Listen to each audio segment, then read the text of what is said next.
राधे राधे प्रिय भक्तजनों, आपका स्वागत है आपके अपने YouTube channel magical world of Achyut पर।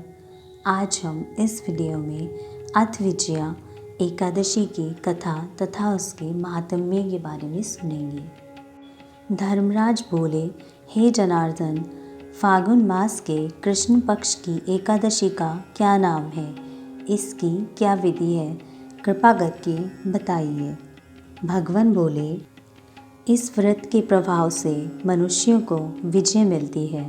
विजया एकादशी के महात्म्य के श्रवण व पठन से ही समस्त पाप नष्ट हो जाते हैं।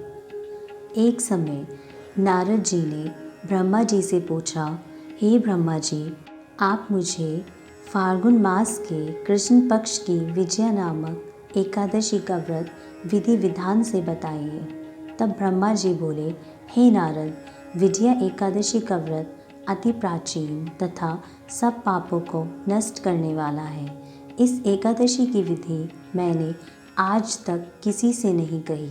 यह समस्त मनुष्यों को विजय प्रदान करने वाली है।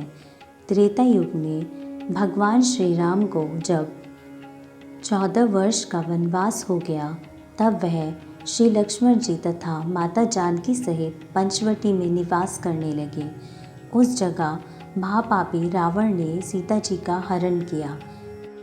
इस दुखद घटना से श्री राम तथा लक्ष्मण जी अति व्याकुल हुए और सीता जी की खोज में चल दिए।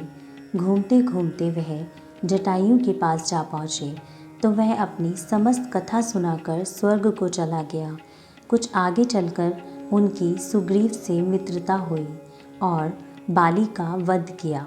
फिर हनुमान जी ने लंका में जाकर सीता जी से राम जी तथा सुग्रीव की मित्रता का वर्णन किया। वहाँ से लौटकर हनुमान जी श्री राम के पास आए और सब हाल बताया। तब भगवान राम ने सुग्रीव की सम्मति से वानर भालुओं की सेना सहित लंका को प्रस्थान किया।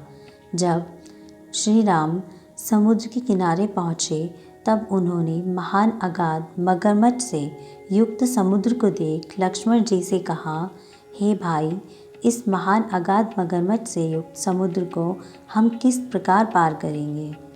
लक्ष्मण जी बोले, हे भ्राता, आप आदि पुरुष पुराण पुरुषोत्तम हो। यहाँ से करीब आधा योजन की दूरी कुमारी द्वीप में वकदालभ्य नाम के मुनि रहते हैं। उन्होंने अनेकों नाम के ब्रह्मा देखे हैं। आप उनके पास जाकर इसका उपाय पूछिए। लक्ष्मण जी के वचन सुनकर भगवान राम वकदालभ्य ऋषि के पास गए और उनको प्रणाम करके बैठे। ऋषिवर ने भी उनको मनुष्य रूप में पुरुषोत्तम समझा और पूछा, हे राम, आप कहाँ से आए हैं? तब वह बोले, हे महर्षि, मैं अपनी सेना सहित यहाँ आया हूँ। आप कृपा कर समुद्र पार करने का कोई उपाय बताइए। तब वह बोले, हे महर्षि, मैं अपनी सेना सहित यहाँ आया हूँ। आप कृपा कर समुद्र पार करने का कोई उपाय बताइए।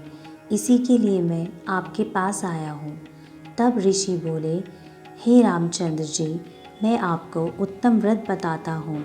फाल्गुन मास के कृष्ण पक्ष की विजया नामक एकादशी का व्रत करने से आप समुद्र के अवश्य ही पार हो जाओगे और आपकी विजय होगी।